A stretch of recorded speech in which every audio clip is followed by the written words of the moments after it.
माहीमच्या मतमोजणी केंद्राबाहेर पोलिसांनी तगडा पोलीस बंदोबस्त तैनात केलाय।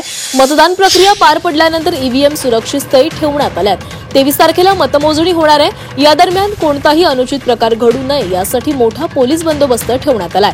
या मतमोजणी केंद्राबाहेरून आढावा घेतलाय आमचे प्रतिनिधी मनोज कुलकर्णी।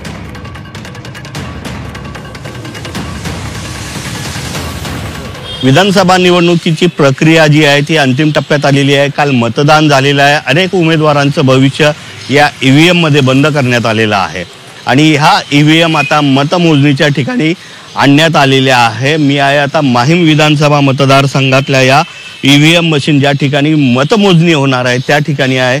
पोलिसांचा या ठिकाणी मोठा बंदोबस्त तैनात करण्यात आलेला आहे। या ठिकाणी येणारे जाणारे जे कर्मचारी असतील त्यांची ओळखपत्र पाहूनच आज सोडण्यात येत आहे। आता प्रतीक्षा आहे ती मतमोजणीची। 23 तारखेला मतमोजणी होणार आहे आणि कुठल्या उमेदवाराचं भाग्य उजळणार आहे हे पाहणं महत्त्वाचं ठरणार आहे। व्हिडिओ जर्नलिस्ट मंगेश भिशेसह मनोज कुलकर्णी, झी 24 तास, मुंबई।